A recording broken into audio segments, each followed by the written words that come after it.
Gracias por escuchar los podcasts de Radio Nacional. Acceda a todos los programas en rtv.es/a la carta.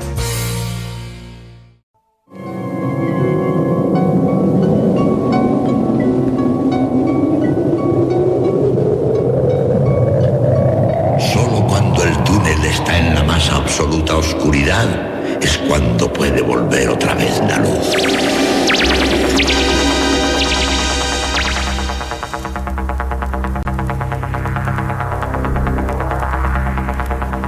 Estás entrando en el espacio en blanco. Una puerta a nuevas dimensiones de la existencia. Una nueva perspectiva sobre la realidad. Espacio en blanco.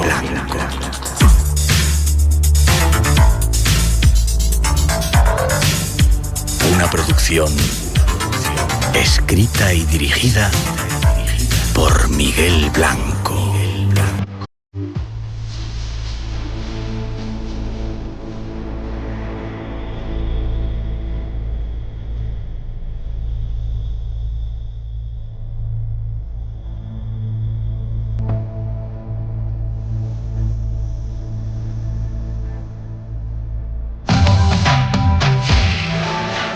Hola, buenas madrugadas. Llega el tiempo del misterio. Es el momento de transformar el mundo que nos rodea y llenarlo a estas horas de magia, leyendas, voces a veces desconocidas. Algo que hacemos solo aquí, en Radio Nacional, dentro de este espacio en blanco que ahora se abre.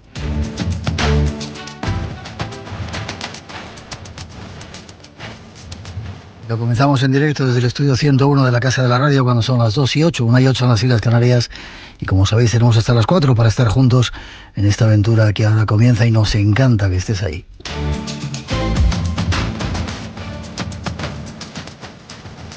Los saludos y la bienvenida en nombre de todos los que hoy nos ocupamos de realizar el programa. En la parte técnica, Elena Trapero y Mar Gasca, Natalia Sotillos en la realización, Rosa Rodríguez en la locución y producción y Miguel Blanco que os habla. Un honor para todos nosotros estar aquí juntos llenando este tiempo.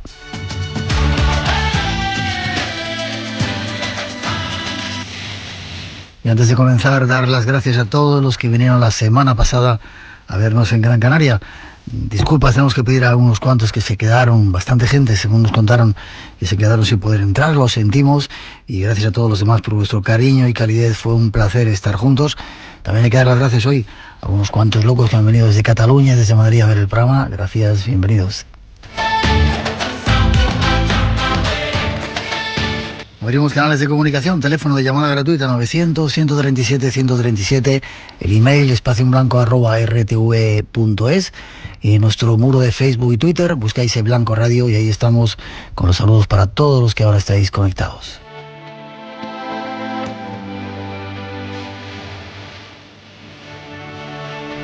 Y hoy llegan unos cuantos misterios, ahí va un avance de lo que os tenemos preparado para esta noche.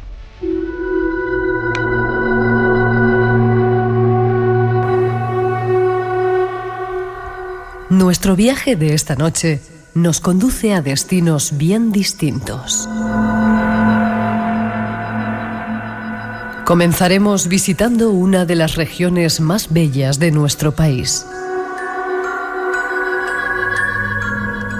A pesar de su fantástica belleza, esconde secretos y enigmas que hielan la sangre de los testigos.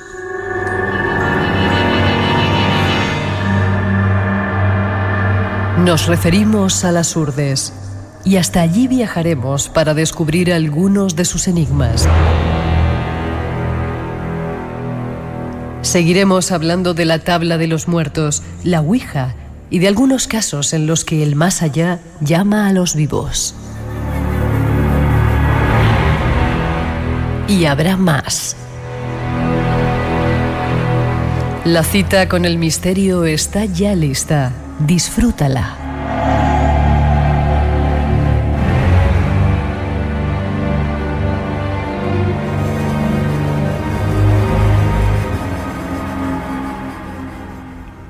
Ahí están nuestros temas, me habéis pillado bebiendo agua. Ahí están nuestros temas. Y para tener una música preparada, para saludar a nuestro invitado, ponemos un poquito de música.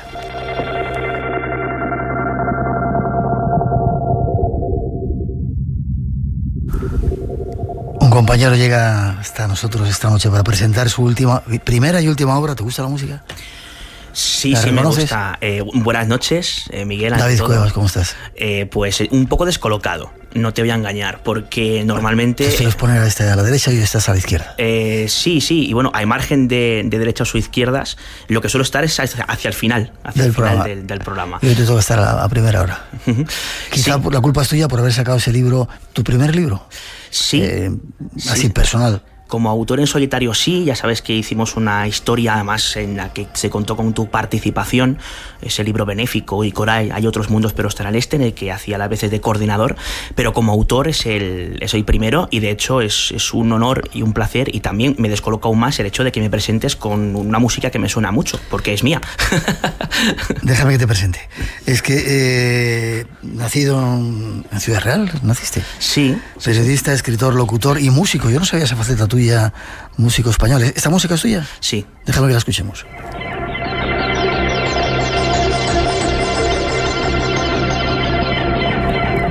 Ha dirigido varios proyectos, según pone. ¿Estás en la Wikipedia, lo sabías? Sí, algo me han dicho. ¿Eso lo escribiste tú o lo ha escrito alguien? Eso es un misterio, Miguel. Estamos en espacio en blanco. Vale. Lo que hay en la Wikipedia mío, yo lo he escrito, eso sí que lo aclaro. Has estado haciendo diferentes programas como La Sombra del Espejo y ahora todavía sigues haciendo algo que se llama Dimensión Límite. Y siempre pregunto lo mismo cuando estáis ahí de invitados. ¿Por qué te metiste en estos temas y desde cuándo, David? Pues yo me metí en estos temas cuando era un adolescente. ¿Hace 2 años o 3? Sí. Bueno, hace alguno más que otro. Pero más o menos por ahí está la cosa en 5. No, yo cuando contaba con aproximadamente unos 15 años... 15, 16 años, me recuerdo absolutamente entusiasmado por un programa de radio con una voz que me suena mucho. De hecho, acabo de escuchar hace aproximadamente 22 segundos, como era la de Miguel Blanco. ¿Escuchabas el Espacio en Blanco? Escuchaba Espacio en Blanco en la época de mi 80, cuando pues era un espacio diario, bueno, al menos era de lunes a viernes, y ahí estaba hasta las 12 de la noche preparado para escuchar ese programa que me fascinaba. Ya compraba varias revistas de estos temas y bueno, un par de añitos después empecé a leer mucho más en serio sobre todo esto. Pasó de ser un mero interés a un hobby en toda regla y ya de ahí di el salto, empecé a estudiar periodismo cuando me mudó a Madrid. Yo por aquel entonces vivía en Sevilla y pues yo tenía muy claro que quería hacer periodismo, principalmente porque era una carrera que a priori me fascinaba, al menos en lo que respecta a la vocación, y porque me quería dedicar a divulgar esos temas que había escuchado en primera instancia en Espacio en Blanco, luego divulgados por otros por conocidos investigadores y divulgadores como Iker Jiménez, por ejemplo, y que, bueno, pues tomé hasta cierto punto su ejemplo y dije, pues vamos a lanzarnos más allá. No está muy bien leer, está muy bien imbuirse de todos estos temas, pero yo creo que ha llegado el momento de ir a los lugares donde supuestamente pasan cosas y hablar con las personas que parece ser que han vivido en propias carnes una serie de hechos inexplicados. Y lo consigues porque eres súper persistente. Sí, si quieres... Vamos a dejarlo ahí. Sí, ¿no? Permíteme. Su primer libro, Dossier de lo insólito. Andas un poco en la onda un poco escéptica. ¿Te ha pasado alguna cosa que te haya hecho decir o pensar, wow, aquí hay algo más de lo que uno puede pensar? Sí. De hecho, quiero remarcar que efectivamente yo desde hace bastantes años me considero, en lo que respecta a estas cuestiones, una persona de mentalidad escéptica, pero no escéptico del que no cree nada, sino escéptico del que, como bien decía aquel filósofo, científico y ufólogo francés llamado Aimé Michel, de los que piensan que ante estas cuestiones hay que tener la mente abierta, investigarlo todo y no creer como creencia, no creer en nada. Es decir, hay que estar abierto a todo, hay que investigar las cosas, tener la mente abierta, pero evidentemente con un pozo escéptico en el sentido de dudar permanentemente de todo aquello que se nos presenta. Ya, pero cuando la realidad es así, se te presenta de una forma... y no hay... ¿Qué pasa? ¿Te ha pasado alguna cosa? A mí particularmente no he tenido la suerte de encontrarme con ningún fenómeno extraño. Me encantaría, de verdad, ya sea de cualquier tipo, ya sea, poltergeist, ufológico, aparicionista, etcétera. No he tenido esa suerte, pero sí tengo que reconocer, y de hecho lo hago en el libro, que hay casos que a mí me han puesto en jaque. Y de hecho creo que alguno de ellos los vamos a escuchar de viva voz, de hecho, esta noche. Todavía eres joven, todavía te pueden pasar cosas. Eso espero. Cosas buenas siempre, pero en este mundo también. 12 y 16, 1:16 en las Islas Canarias, preparados para escuchar algunos casos insólitos de los que ha investigado nuestro compañero, que hoy es el protagonista del programa. Tras esa introducción comenzamos a contároslos.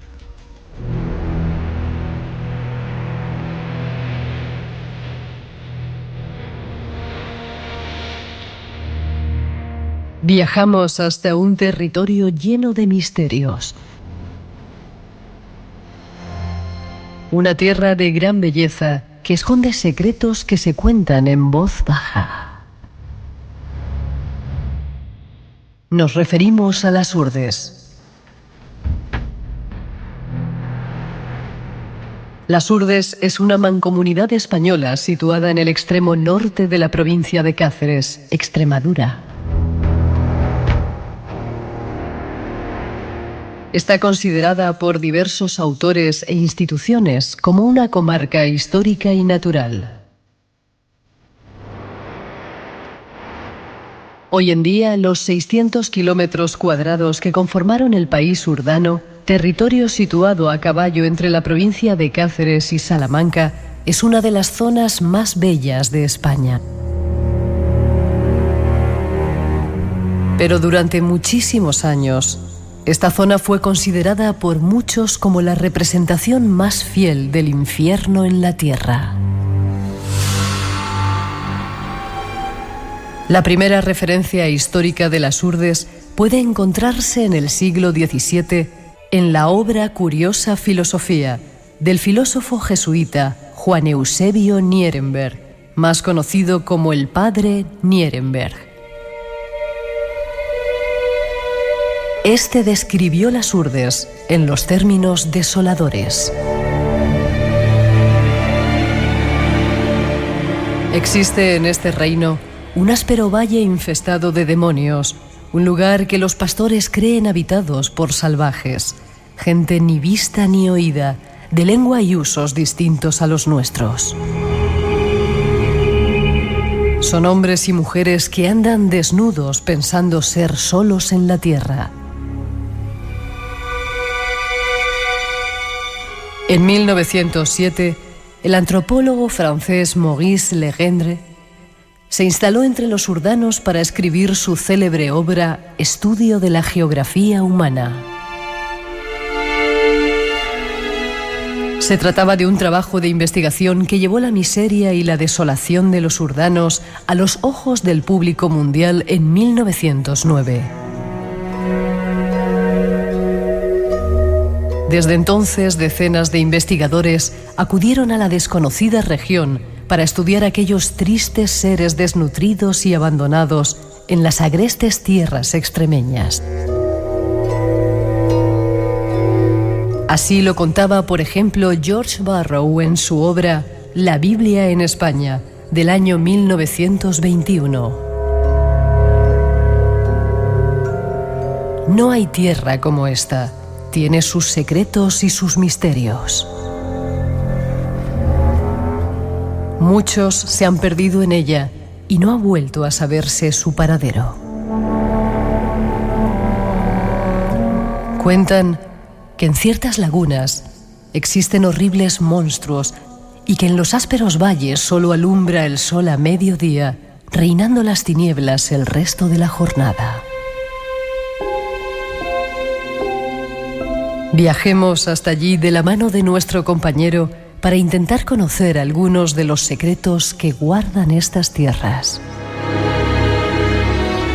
Ahí está la introducción equizada.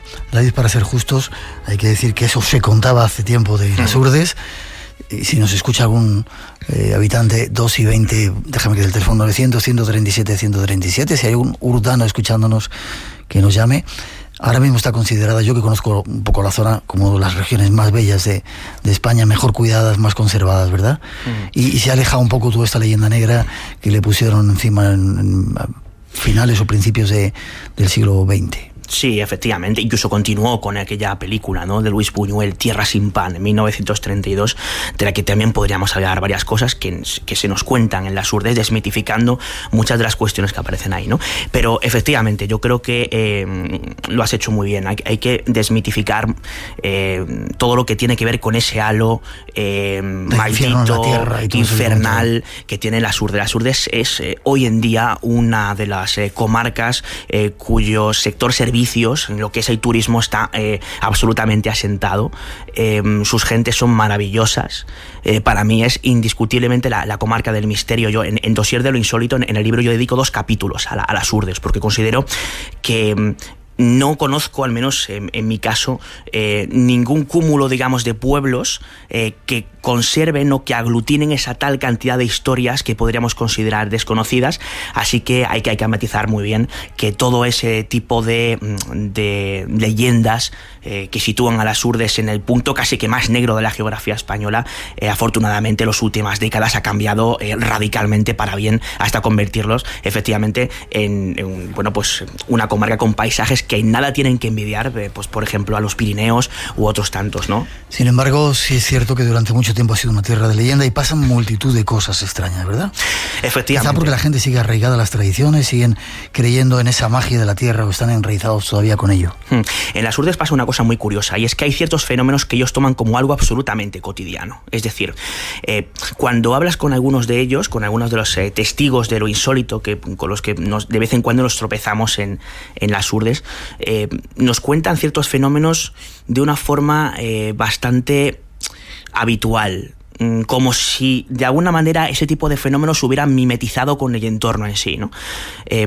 En otras ocasiones, esos fenómenos dan sustos de aupa a algunos de los habitantes de las Urdes. Nos encontramos con ambos casos, ¿no? Pero normalmente no nos solemos encontrarlos con la primera opción que comentaba. Cuando vamos a un lugar, entrevistamos a un testigo y nos cuenta que ha sido testigo, para la redundancia, de un caso ovni o de algún tipo de caso relacionado con aparecidos, con entidades presuntamente fantasmales, siempre te cuentan que pies para que os quiero. En cambio, cuando lo hacemos en las Urdes, hay algunos casos en los que a mí me ha sorprendido la cotidianidad con la que nos narran ese tipo de casos.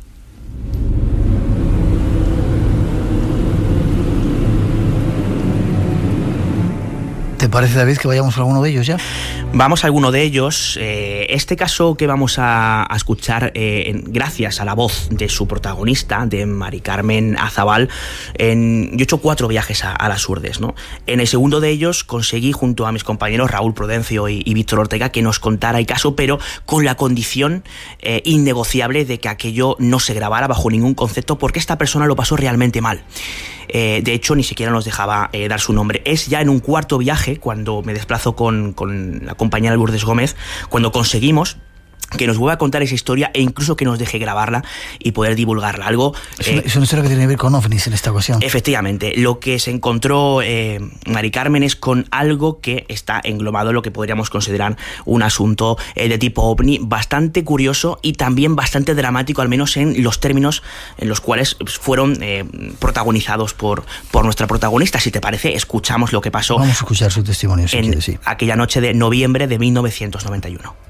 Estuve cenando con mis padres y ya por la noche me bajo para abajo y pasando el cruce de Mestas me salen 2 luces, pero 2 luces muy grandes, o sea, son 2 luces así, justo de frente. Y yo lo primero que me llegué a pensar que era un camión, fíjate tú, qué cosa, un camión, digo, es un camión extranjero y tal. Claro. O sea, las luces me deslumbraban, yo me puse así la mano y digo, uy, qué camión más raro, mira que tiene luces raras, Sigo conduciendo bien y claro, yo no me encuentro en el camión. Y de repente paso una curva y me vuelven otra vez a salir justo de frente de mí, como si fuera otro coche, claro, que viene de frente, ¿no?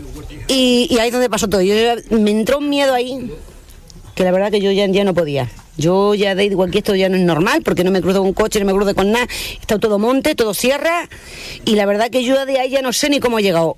Lo que es a Río Molo, pero pasando en Rebollosa, justo de frente, se me ha puesto algo arriba. No sé lo que era, porque yo, si me dicen, había ruido, como me lo han comentado, yo no lo sé, porque yo no escuché nada. Yo sé que estaba tan nerviosa. Y se me haya iluminado todo lo que es todo el coche de luces de colores. Fíjate. Todo, el salpicadero y todo alrededor. Y yo de ahí es que no sé cómo llego a Río Malo.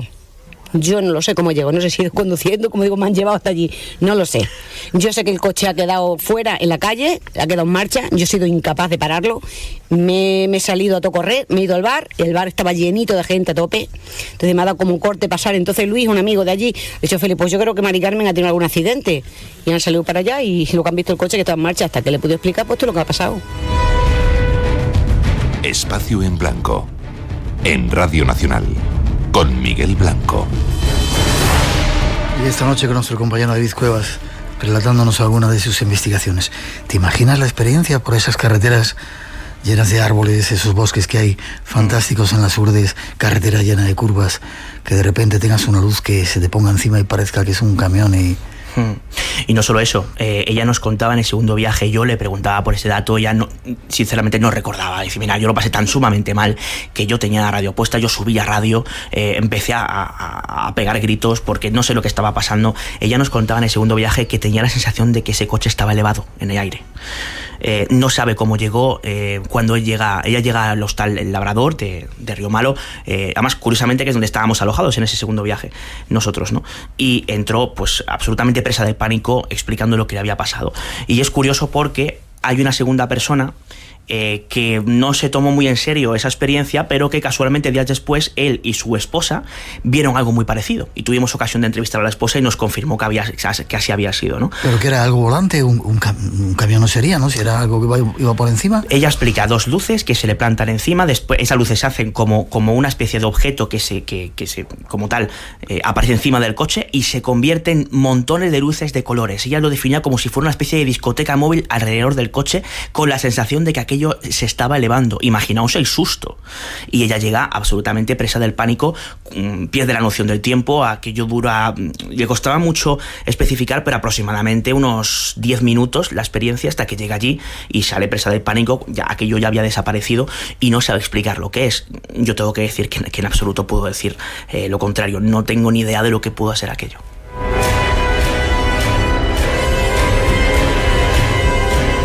Este es un ejemplo de muchos más de ovnis, pero vamos a obviarlos hoy para contar otra serie de cosas que ocurren ahí, ¿no? Vamos a hacer la petición de si hay gente que haya vivido experiencias no solamente en las Urdes, pero especialmente ahora, en este momento ahí, que se pongan en contacto contigo luego al final del programa para que sigas escribiendo el segundo y el tercero de esos libros. 900-137-137 nuestro teléfono. Nos contaba también Lorenzo Fernández, otro compañero que está con nosotros, algunas de las figuras extrañas que aparecían en las Urdes eran figuras blancas, figuras negras, altas, que eran vistas por un montón de seres que tenían nombres incluso bastante típicos, ¿no?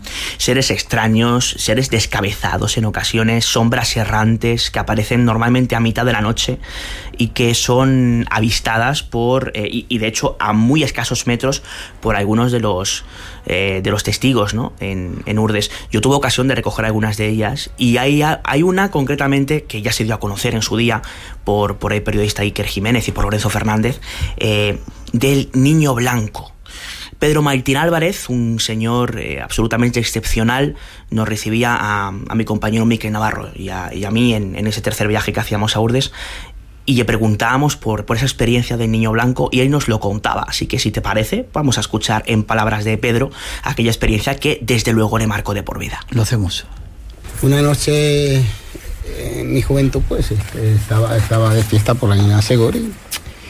Y ya llegó la hora de que a las 2 o las 3 de la mañana pues me vine a casa con él a moto y entonces mis abuelos tenían ahí más arriba una taberna, ¿sabes? Y entonces yo, donde metían las cubas del vino, pues llegaba, abría la puerta y me meto la moto, tan tranquilo, cierro la puerta y cuando salgo a la puerta veo un niño vestido de blanco así, pequeñito, me quedo mirando a él. Él siguió a esta calle, yo tenía que seguir hacia arriba, a la calle, por ahí para llevar tan tranquilamente, tranquilo, voy a casa, abro la puerta, entro a casa, tan tranquilo, me acuesto, cago en kilo, me empezaba como los pelos a ponerme de punta, y oye, tan tranquilo, pero un miedo enorme, tuve que llamar a mis padres también para evitar un poco el miedo. El niño vistió de blanco. Yo tenía que andar hacia arriba ¿Fue más arriba de esta calle? Sí, yo vivíamos para allá, para el medio del pueblo. ¿Y que iba con una túnica o algo? ¿O era vestido, pantalón? Como dijéramos cuando se viste los monaguillos. Tendría yo unos 18 años. Ya se ha corrido tiempo. Cursos de verano del Instituto RTVE. Aprende locución, redacción, guión, producción y muchas disciplinas más. Más información en rtve.es/instituto. Este verano, emprende una experiencia RTV. Como la experiencia que vivió nuestro protagonista, un niño vestido de blanco que le ponía los pelos de punta, ¿eh? Sí, pero claro, imaginaos la escena. Este hombre llega a su casa y de repente ve paseando como si nada un niño vestido de blanco. Igual era un niño que estaba haciendo la comunión. A las 3 de la madrugada es una hora un tanto extraña para hacer la comunión, pero oye, quién sabe. La verdad es que es fascinante, ¿no?, que nos cuente que este tipo de experiencias. De hecho, el caso que hemos escuchado antes de Mari Carmen es la primera vez que suena en radio. Lo quería traer aquí para Espacio en Blanco porque considero que tanto su testimonio, así como de otros tantos casos que también nos narró, también se encontró con lo que ella considera un platillo volante unos años después, y el caso de Pedro Martín, que nos contó también muchos más casos que tienen que ver con seres errantes, con extraños objetos, también con brujería, pues es algo, como decíamos antes, bastante habitual, ¿no? Hay un caso de un perro también, un perro blanco. Sí, efectivamente, en Aceitunilla recogimos, también mis compañeros, creo que fue en el primer viaje que hicimos, año 2006, el caso de una señora que nos contaba cómo pues su marido fue a un lugar concreto de noche, tuvo que hacer un recado. De hecho, nos contaban cómo se llevó el responso de San Antonio Bendito. El responso es una especie de oración, ¿no? Uh-huh. Que se lleva pues para protegerse de alguna manera. Si ya se tenía que proteger es porque algo ya pensaban que podría pasar por esos caminos, ¿no? Y él cuenta cómo a mitad del camino le salió un perro blanco que empezó a seguirle, que le acompañó durante el camino, y cuando él llegó a la zona donde tenía que hacer el recado, desapareció el perro ya no estaba. No había posibilidad de que el perro desapareciera sin que lo viera porque lo tenía controlado. Y eso ha pasado más de una ocasión. No solamente hay niños blancos, sino también hay perros blancos. Es decir, es algo, insisto, más habitual de lo que podría parecer en una comarca como esta. Y en contrapartida también sombras negras extrañas que acompañan y espantan a la gente, ¿no? Efectivamente, hay bastantes casos, incluso de presuntas batidas. Luego nosotros, cuando llegamos allí, había disparidad de opiniones al respecto, ¿no? Vegas de Coria, por ejemplo. Insisto, seres de toda clase y condición, de eso que algunos denominan bestiario urbano, que no tienen ningún tipo de explicación y que en ocasiones, y más que en ocasiones, ponen los pelos de punta al más pintado. ¿Y por qué, para cambiar de tema, por qué ocurren tantas de estas cosas extrañas en las urdes? Pues no lo sé, es una buena pregunta. No hay una explicación estándar porque son diferentes fenómenos los que ahí se producen, o diferentes avistamientos de seres completamente diferentes u objetos volantes no identificados absolutamente dispares, ¿no? Con lo cual es muy complicado dar una explicación a todo ello.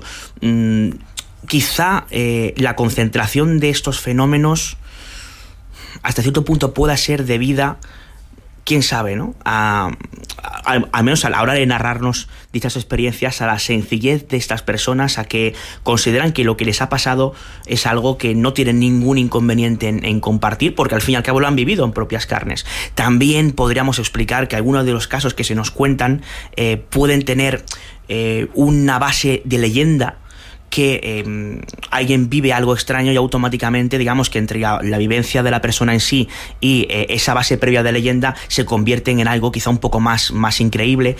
Es complicado, insisto, porque habría que analizar cada uno de los fenómenos, voy más lejos, cada uno de los casos para intentar averiguar de dónde puede venir la cosa, pero no tengo ni idea. El caso es que me encanta. Ya, 900-137-137, por si queréis contarnos alguna experiencia que haya ocurrido ahí en ese lugar. 2:35, 1:35 las Islas Canarias. Cambiamos de tema, nos vamos a otro misterio.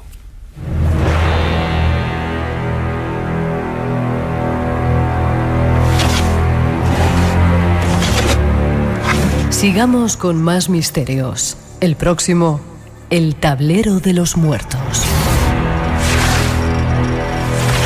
Conocido popularmente como la Ouija.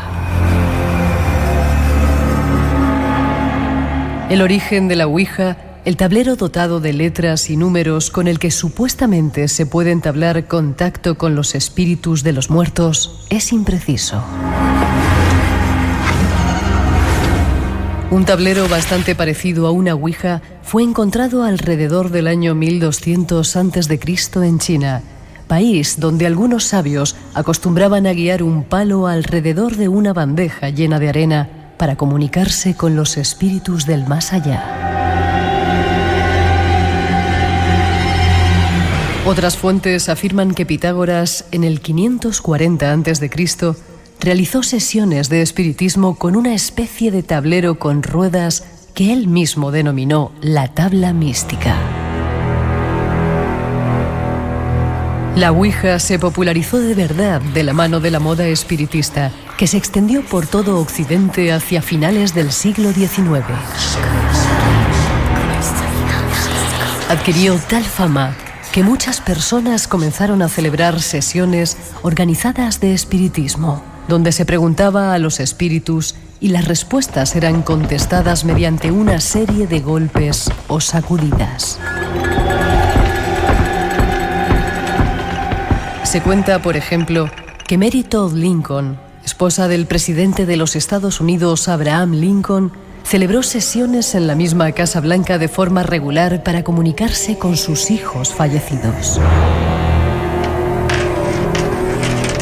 Por entonces, los métodos de adivinación incluían el balanceo de un péndulo sobre una placa que tenía letras alrededor del borde, o el uso de una tabla entera para indicar las letras dibujadas en el suelo. En 1890, los empresarios Elijah Bond y Charles Kennard patentaron una tabla con el alfabeto escrito, inventando así la tabla Ouija que se conoce en la actualidad. Conozcamos algo más de este supuesto método de comunicación y sus peligros. Ahí está un poco un resumen de la historia de la tabla Ouija. Tenía como un juego porque es algo mucho más serio y siempre con las precauciones, ¿verdad, David?, de que no hay que jugar con estas cosas. No, de hecho yo en este dossier de lo insólito he querido dejar muy claro en ese capítulo que la Ouija es cualquier cosa menos un juego infantil o inocente, ¿no? De hecho hay algunos compañeros que mantienen lo contrario, bueno, para gustos colores, ¿no? Pero considero que cuando recoges varios casos de personas que han tenido experiencias con la Ouija y que no son precisamente positivas, dan a pensar que aquello, sea lo que sea, lo que está haciendo que el vasito se mueva y dé mensajes, la mayoría de las veces coherente, es algo ya sea a nivel espiritual o ya sea simplemente a nivel mental o de algo que pueda tener una explicación, aunque sea por los movimientos miokinéticos, por de alguna forma el sistema idiomotor, sea lo que sea, está claro que aquello puede hacernos mella. Y recojo varios casos en esta línea. El más espectacular... Espera. Espacio en Blanco. Tu cita con el misterio en Radio Nacional. Luego se enfadan conmigo muchos oyentes cuando digo espera, pero ahora cuéntanos el caso. Bueno, pero no me ha dicho no te adelantes. Sí, bueno, pues se enfadan igual cuando digo espera. O sea que... Bueno, esta es nueva. Disculpas, no os enfadéis, que lo va a contar ahora mismo. Bueno, hay una persona, además es el conductor de un podcast magnífico que seguramente tenga entre los oyentes de Espacio en Blanco varios seguidores, como es La órbita de Endor, también encargado en su día de proyectos magníficos como Expediente FDM, ¿no? Él es Antonio Runa. Esta persona vivió una experiencia bastante desconcertante. Él tenía aproximadamente unos 20 años haciendo la mili con un compañero en Alcalá de Henares, precisamente aquí en Madrid, y empiezan a hacer de forma reiterada varias sesiones de Ouija con la que contactan con un ser de nombre Yenel que en principio se llamaba Giel, luego llegó otro ser llamado Yenel. Vamos a intentar resumir la historia. Estos seres decían ser de procedencia extraterrestre. De hecho, se presentaban con un nivel jerárquico de por sí, ¿no? Es decir, en el caso de Giel era de nivel 2, quiero recordar, en el caso de Yenel de nivel 9, es decir, había como diferentes niveles, ¿no? Y sea lo que se manifestaba a través de la tabla Ouija, le empezaba a dar datos tanto a Antonio como a su compañero, que también se llamaba Antonio, muy pormenorizados de cosas que ellos realizaban de forma cotidiana. En su vida. En su vida. Esto lo que hizo fue dar más pozo de credibilidad aún de que ya de por sí ellos creían que tenía como tal la tabla Ouija. La cosa va a más, puesto que esta entidad incluso les cita en lo que se considera un encuentro previa cita, que aquellos que conozcan un poquito mejor aquello que tiene que ver con el fenómeno ovni reconocerán como ese encuentro por el cual unas supuestas entidades te citan un día en un lugar a una hora y ahí aparece algo, ¿no? Ellos no tienen la ocasión de poder ir, o sea, quiero decir, dan incluso datos concretos, y la cosa empieza a ponerse seria cuando ya desaparece el primer ser que aparecía como tal, Giel, y se queda Jenel, que era un ser que más que intentar pues dialogar, en este caso con los protagonistas, le daba una serie de consignas muy concretas. Casi que parecía, hasta cierto punto, podría considerarse como líder de una secta destructiva, así es como ellos lo definían, ¿no? Ellos estaban absolutamente enganchados, incluso Antonio me decía, éramos yonkis de la Ouija, queríamos a pies juntillas lo que se nos estaba diciendo por cómo se nos presentaba. Y aquello les empieza a decir que ese sistema de contacto es muy lento, que considera que la mejor forma de seguir los contactos es poseyendo a uno de ellos dos. La persona en este caso más acorde o más propicia para ello iba a ser el compañero de Antonio Runa, Antonio, ¿no? Y bueno, acceden a ello.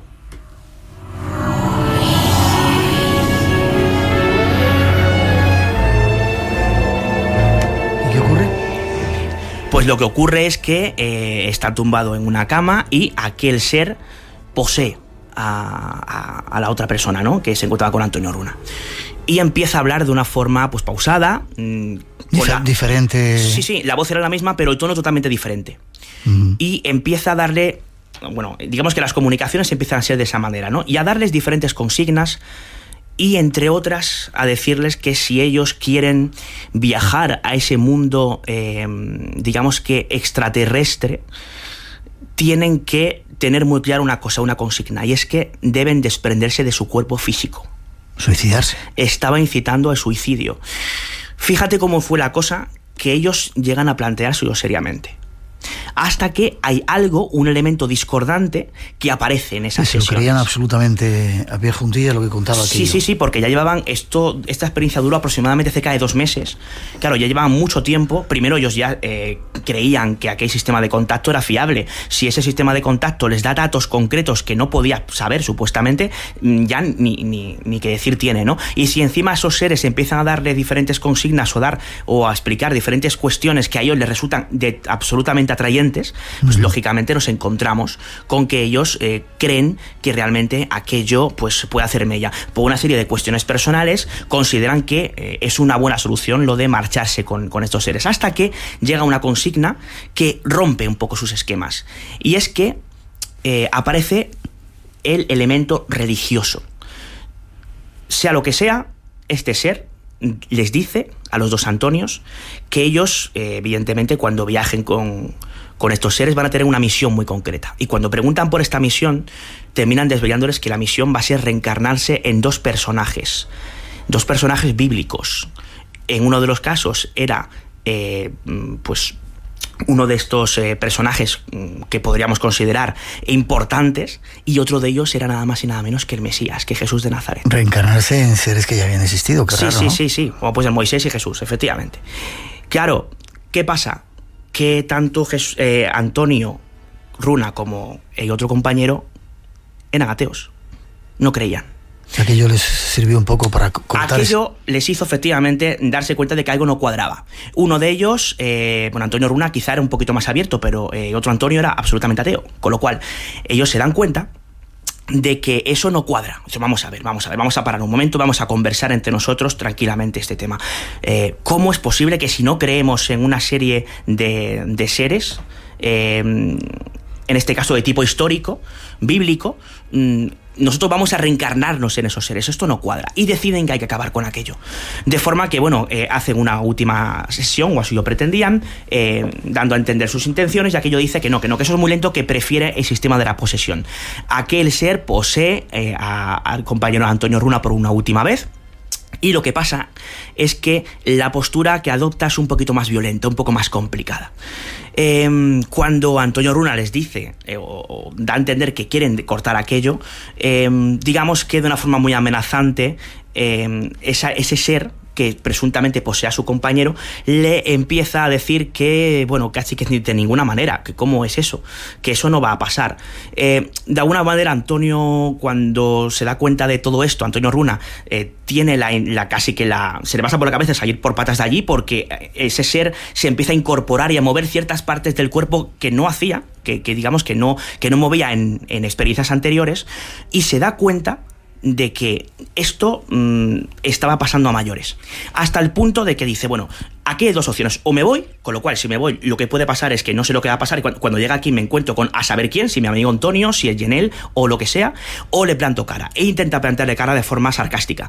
Finalmente hay un cruce de palabras, Antonio Runa empieza a quitar importancia a ese ser, ese ser empieza a insultarle, a decirle que se van a encontrar en otro lugar, a amenazarle. Bueno, la situación se vuelve muy tensa, finalmente consigue que poco a poco se vaya relajando el ambiente y aquella posesión desaparezca. Pero todo aquello que había ocurrido le sirve para darse cuenta de que toda esa experiencia era una locura, ¿no? Efectivamente, y esto ya lo que hacía era confirmarlo más, es decir, todo lo que eran mensajes amorosos, de buen rollo, de vais a estar con nosotros, a convertirse en mensajes amenazantes, e incluso, de alguna manera, hasta poniendo en duda o en jaque la vida de la persona con la que estás dialogando en buenos términos. Eso, lógicamente, hizo a Antonio Runa y a su compañero posteriormente decir que hasta aquí había estado. Y evidentemente esta fue la última sesión de Ouija de Antonio Runa, lo tuvo bastante claro. Imagino que los oyentes sabrán por qué.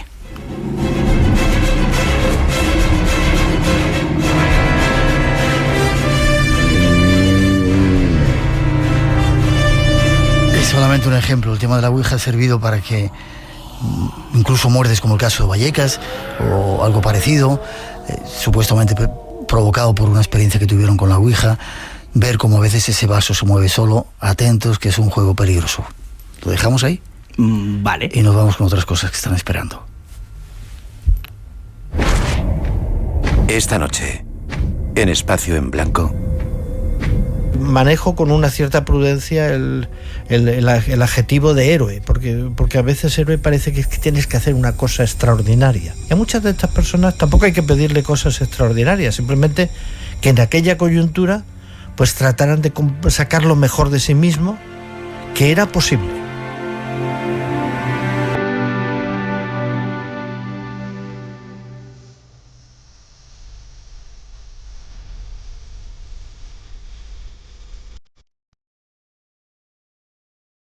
A nuestro siguiente misterio lo hemos titulado Cuando el más allá te llama. Existen muchos testimonios que aseguran que este extraño fenómeno puede llegar a suceder. Y lo hace muchas más veces de lo que pensamos. No hace falta ser un vidente para recibir mensajes de los espíritus o de seres queridos que han fallecido y están en el otro lado. Todos recibimos señales y signos de nuestros seres queridos en forma regular y vienen en muchas formas.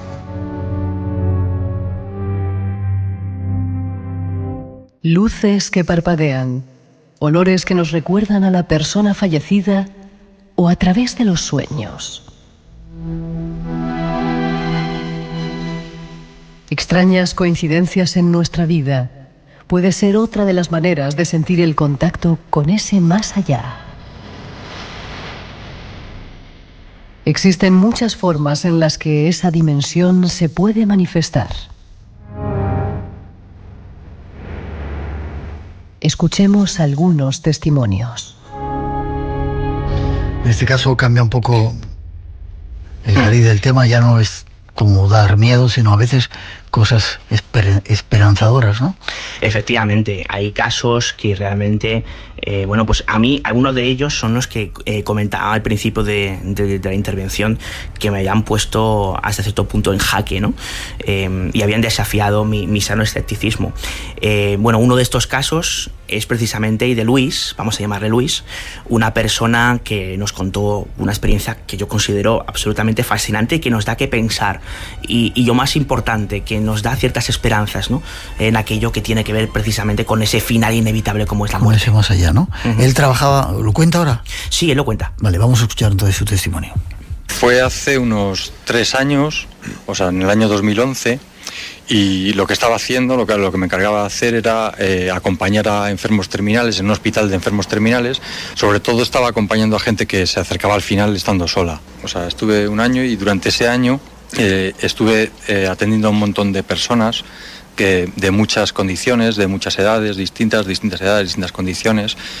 Lo que hacía normalmente era, iba a las habitaciones, normalmente, como te decía antes, a las personas que se encontraban solas, y lo que trataba de hacer era acompañarles, simplemente, porque una de las cuestiones más duras a la hora de cuando te llega el momento de la muerte es estar solo, ¿no? Estar abandonado, estar perdido. Es un momento en el que te vienen muchas angustias, muchos miedos, y afrontarlo solo, la verdad es que es una tarea totalmente difícil. Entonces mi misión o lo que yo me encargaba era simplemente acompañar y estar junto a esas personas para que el proceso del paso fuera más fácil.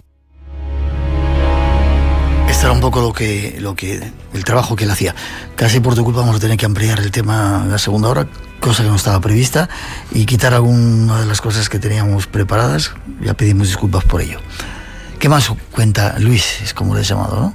Efectivamente, bueno, se llama Luis, y él lo que nos cuenta es que tuvo una experiencia muy interesante con una de esas personas con las que, bueno, pues cogió especial afinidad. ¿Por qué coge especial afinidad con unas personas más que con otras? Pues de esto precisamente nos habla Luis.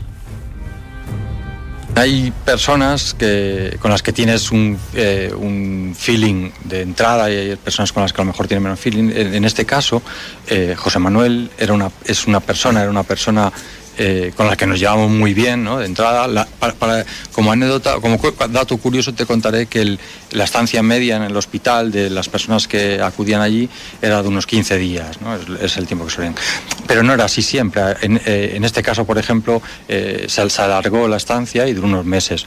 José Manuel era una persona muy racional, una persona poco dada a fantasear, y una persona que negó en todo momento él mismo negaba que se iba a morir. Se quedó en la fase de negación, y él en todo momento siempre decía que él no iba a morir, que iba a salir de esta, ¿no? Él estaba en un hospital de enfermos terminales y estaba ahí pues a pasar sus últimos días, ¿no? En este caso se alargó más, ¿no? Se alargó más la estancia, con lo cual llegamos a intimidar y llegamos a tener una relación realmente fenomenal. Personas que se dedican a este tipo de cosas, y hay otras personas que están en el hospital y no quieren morir o se niegan a ese paso, ¿no? A la muerte.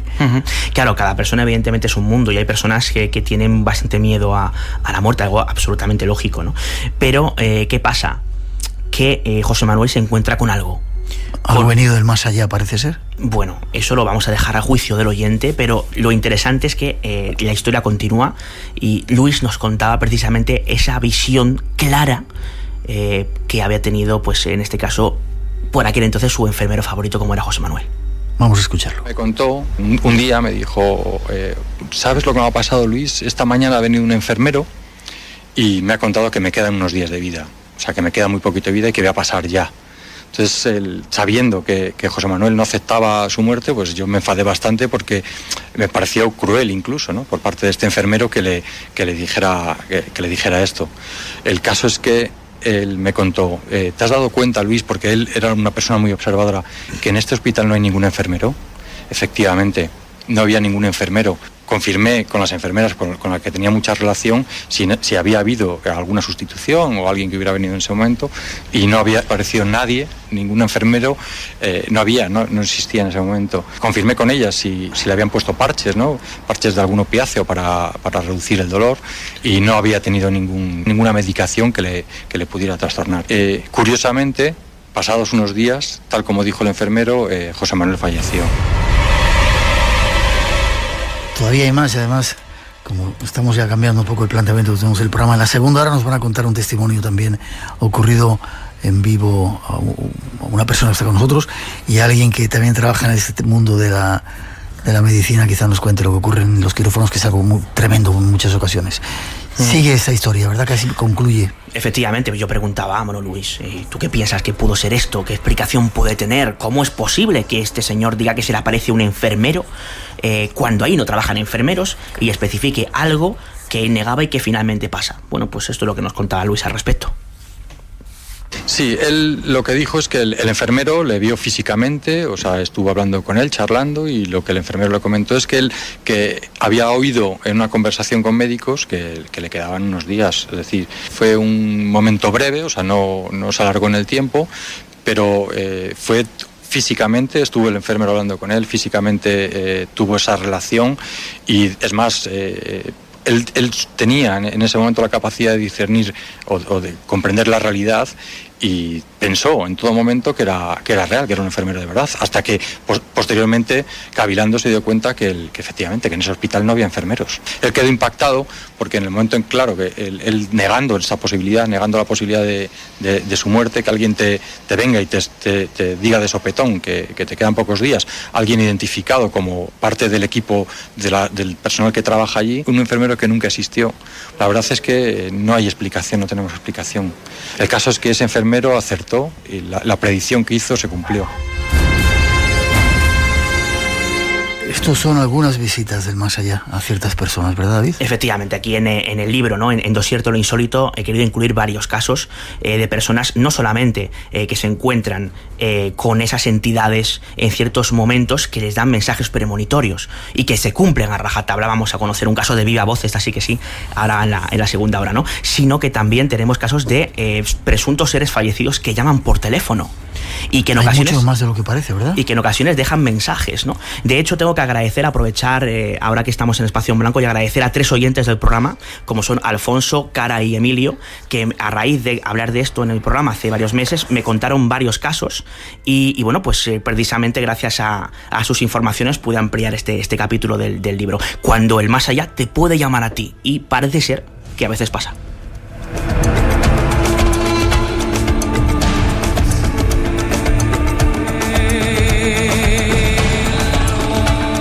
Muchos más testimonios de lo que parece y muchas más ocasiones en las que esto ocurre. Como decimos, en la segunda hora, dentro de unos minutitos después de las noticias, nos van a contar alguno. Vas a tener que hablar, Laura, ¿eh? Está aquí calladita, dice que no quería. No, todavía no te preocupes, Elena. En la segunda hora nos va a contar la parte de su historia. 900-137-137 por si queréis intervenir, contarnos alguna experiencia, tanto de las Urdes, si habéis vivido algo extraño con la Ouija, si habéis tenido alguna visita de estas del más allá, alguna llamada de teléfono de fallecidos, de seres fallecidos. Enseguida regresamos, tenemos todavía mucho que contaros. En la segunda parte, si todo sale bien, aunque hemos cambiado un poco los planes, llega un tema que hemos llamado Algunos hombres buenos. Hay gente buena por el mundo y a veces lo hacen. Enseguida regresamos, no os vayáis, después de las noticias de las 3, 2 en Canarias, vuelve el Espacio en Blanco.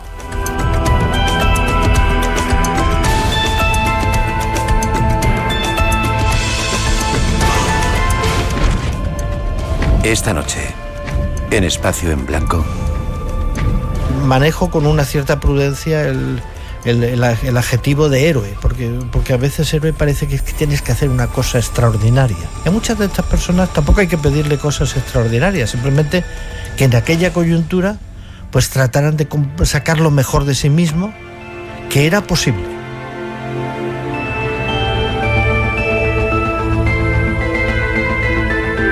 Todos los secretos van a parar a un sitio. ¿Te atreves a explorarlos junto a nosotros? Espacio en Blanco, en Radio Nacional, con Miguel Blanco.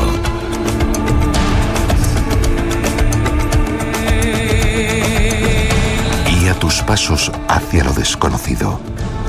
Ábrete al misterio con Espacio en Blanco. En Radio Nacional de España, con Miguel Blanco.